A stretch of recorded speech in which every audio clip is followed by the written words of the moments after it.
If you've ever received a handwritten thank you note after making a donation supporting a cause, you might just know that feeling. The feeling of connection that lingers long after that envelope is opened. You read words like, because of you, a child has a backpack for school, or because of your gift, a family has a warm meal tonight. Those simple words of gratitude. They remind us that generosity creates a chain of blessings that reaches far beyond what we can even see. And when I think about what motivates me to give, I think about Dolly. Dolly is a woman I knew from a long time ago. You see, Dolly wasn't wealthy. She wasn't wealthy by any means, and she just had a heart that just overflowed with generosity. And maybe you know someone like that as well. Dolly lived in a modest home. She worked really hard, and she didn't have much extra. And yet, she always seemed to find ways to help someone else. If a family down the road was struggling, Dolly always showed up with a casserole and her homemade cookies. If the church were hosting a mission drive, she'd be there early to set up tables, and then she'd be there to help clean it all up. I was amazed by her. And I said, Dolly, why? Why do you give so much to others when you really are at a time in your life when you really could be taking it a little bit easy? And she just always smiled. She just had that beautiful smile about her. And she says, because someone once did it for me. When I was in need, people didn't turn away. They showed up. So how can I do any less right now? That conversation has stayed with me. Has always been a good reminder for me because Dolly didn't give out of abundance. She gave out of gratitude. Her life was a living example of grace at work. And Dolly knew who she was, a child of God, blessed, but better yet, blessed to be a blessing to someone else. And every time she gave, she passed along that blessing. Her story reminds me that generosity isn't about what's in our wallets, but actually what's in our hearts. And it's not about the amount we give, but actually the spirit behind what we give. And when we give like Dolly did with gratitude, compassion, and faith, we're saying to others, I know who I am. I belong to God, and I want to live like that. That's what Paul is reminding the church in Corinth. Paul's writing to people who, like many of us, have been blessed in countless ways. They were faithful believers living in a thriving city. Their church was growing, and their reputation for generosity had already spread. And yet Paul reminds them, generosity isn't just about completing a pledge or giving to a good cause. It's about knowing God. It's about knowing who we are as God's people. This church that Paul was referring to, writing to, was energetic. They were gifted. They were full of potential. And yet they were easily distracted by their success. Doesn't seem too far off for some churches, right? And Paul's encouraged them. Paul's encouraging them to support a special offering for the struggling Christians in Jerusalem. The believers were suffering from famine, persecution, and the churches throughout the region were coming together to help one another. And this church, they've been so enthusiastic about the idea at first. What a great idea, let's help someone else. And they had promised to participate, but time had passed. The urgency had faded. And Paul writes to encourage them. Finish what you started. Paul praises their good intentions and commends them their eagerness, but he also reminds them that generosity is more than just a feeling. It's an expression of grace that they've already received. And he doesn't want their giving to be pressured or forced, because nothing's worse than that, right? But he wants it to come from joy. And most of all, come from love. So Paul is both pastoral and really practical here. He's doing both. He sends trusted friends ahead to prepare this offering so that when he arrives, the gift will be ready and freely given.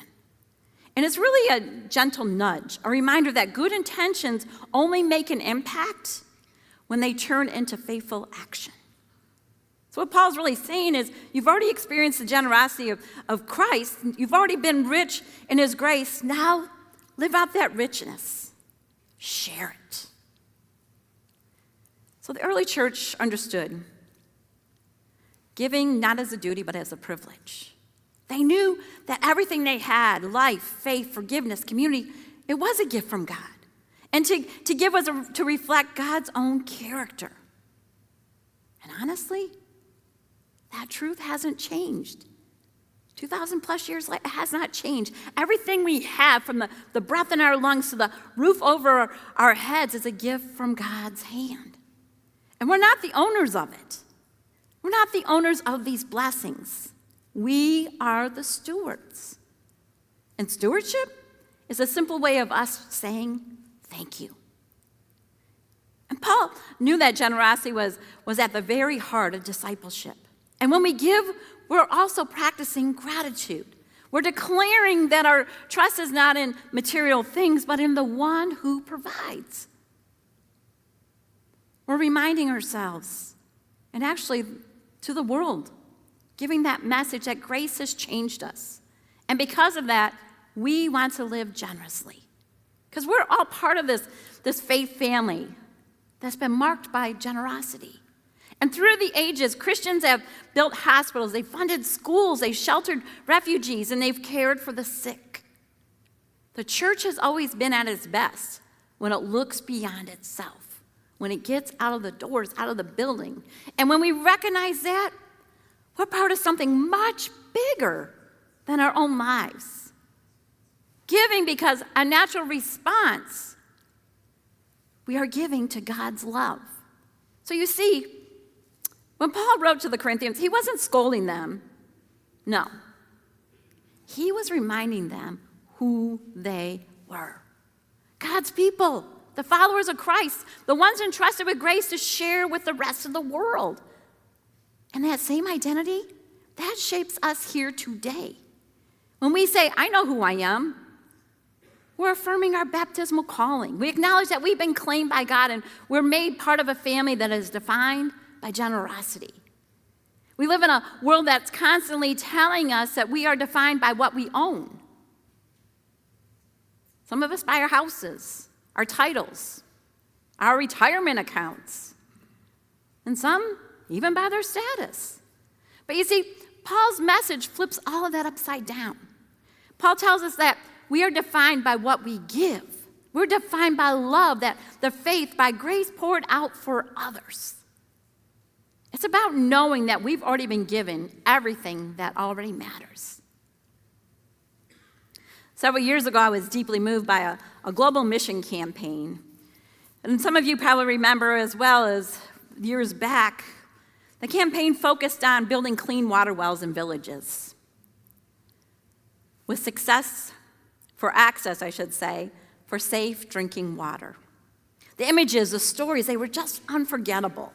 Children walking miles each day with heavy buckets, and you just saw women walking with the buckets on their heads, and they were just trying to keep their families healthy because the water in their villages were contaminated. And I'll be honest, at first, I thought, wow, what a fantastic project. I really hope they get the money that they need for this. But something started touching me because I started reading more about it. I started seeing more advertisements about it, and just something inside of me started to stir. But I want to say it wasn't guilt. It was actually gratitude, because I thought about how I've never had to question whether clean water was coming out of my faucet or if the temperature was too hot, too cold. I thought about how much we take for granted. So I gave to the campaign. And I have to tell you, it changed me. And I'm going to share, though, that my gift really wasn't anything extravagant by any means, but it actually became an act of worship. It reminded me that giving isn't about what leaves our hands, it's about what happens with our hearts. That act of generosity reminded me that we are connected across oceans, borders, and by that same grace, that calls us all children of God. So when we give, whether it's to a global cause or to a local mission, We're joining in God's work of restoration. We're saying, I trust what I have is enough. And I believe that God can multiply all of what is given. One church I served in a very small town faced a large unexpected expense with its boiler system soon after I got there. The system had actually given out, and it was one of those real ancient old systems. You know, you saw the water running and the pipes and all the big deal and all that. It was old, it was unreliable, and it had been patched together with duct tape year after year. But the repairs, they became more frequent and actually more costly, as you can imagine. So that first winter I was there, it failed completely one Sunday morning. Of course it picked Sunday morning, right? It's always a Sunday morning. It failed Sunday morning. Pipes rattled, radiators went cold, and the unmistakably sound, because you could always hear that hissing, of silence. And there's nothing stranger than being in a building when there's just silence. I'll never forget it. It was cold. So cold, I preached in my winter coat with my hood on, fingerless gloves, and as I spoke, you could see the breath coming out. That's how cold it was, and they were not going to shut down their church for that. They wanted a church. They wanted to hear a message. They were ready to go, so I gave it to them. But we knew we had to act quickly because it wasn't just uncomfortable, it was a mess, and it could turn into this long-term consequences if we didn't address it right away. Yes, the congregation was worried, and funds were very tight. Let me share this. It was so tight, there was only $60 in our account. They didn't know how they were going to pay me. That's how tight it was. And that's a whole nother sermon and a whole nother day. There was issues. But yes, we were cold. And the trustees, they knew they couldn't delay any longer. And the congregation, they didn't want any more debt than what they were already dealing with. And people began to ask, how are we going to do this? Well, the next day, Harold showed up. Harold was in his late 70s, quiet, humble man, who spent his career as a school janitor. He didn't have much at all, but he's always been faithful. He walked in and he just hands me this envelope. He says, here. And he says, Pastor, I've been saving this for a rainy day, and it looks like that rainy day has come. Inside was a check. It didn't pay for the whole thing, but it covered a quarter of the repair costs.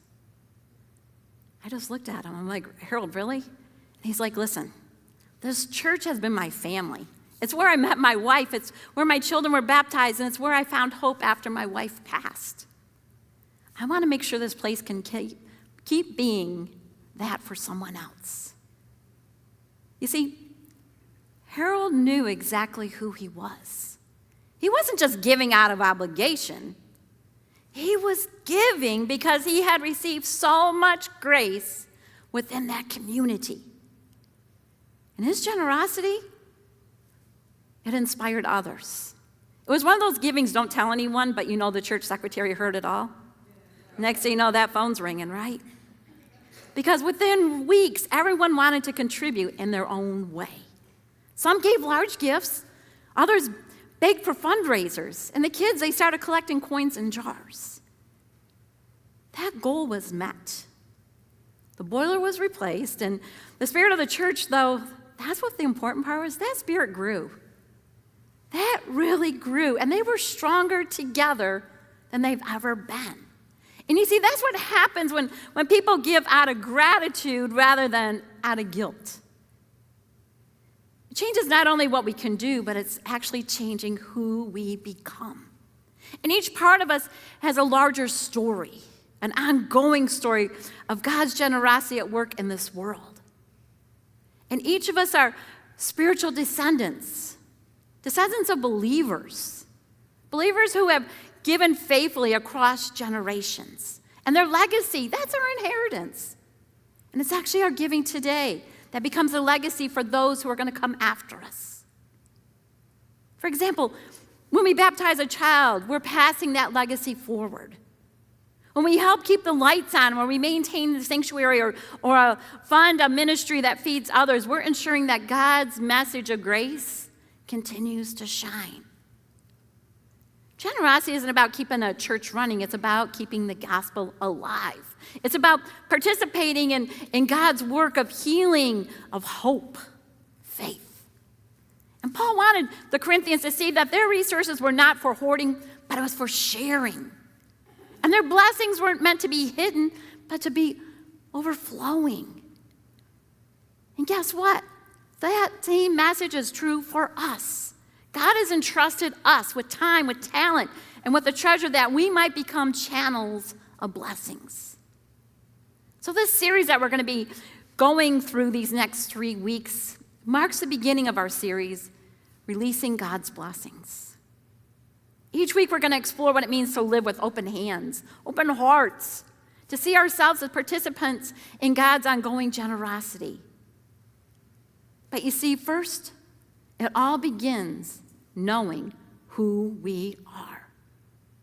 Before we can release any blessings into this world, we must first figure out and remember that we have been richly blessed ourselves.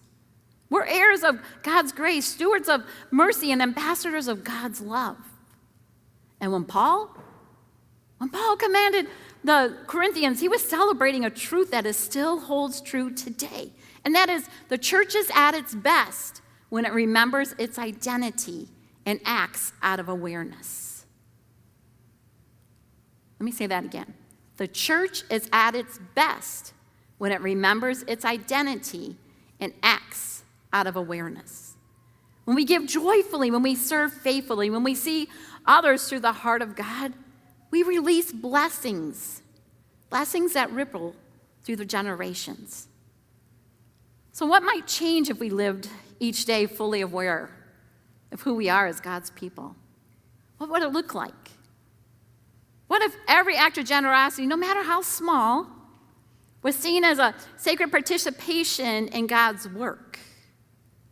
Well, we might find that we worry less about scarcity and become more confident in God's abundance. We might find that giving becomes a joy instead of a duty. And we might discover that generosity softens our hearts. I love that part. It softens our hearts. And it just draws us closer to one another. So when I remember the memories and stories of Dolly, I realize her story really wasn't about giving. It was about trust. She trusted that whatever she placed in God's hands would become a blessing for someone else. And that's the kind of faith that Paul was urging in the Corinthians. And it's that kind of faith that each of us are invited to live today. To give, not because we have to, but because we get to. To live not from fear of what we might lose, but from gratitude of what we've already been given. We're people shaped by grace, and we're heirs of a generous God, and we are called to be a living legacy, a blessing. So this week, there's work to be done. This week I encourage you, when you have a chance to give, when you have that chance to serve, or even a chance to show kindness, and that can even be a smile, stop, pause, and remember, I know who I am, a child of God, blessed to be a blessing. And that's a truth worth living out every single day. Amen? Amen. Amen.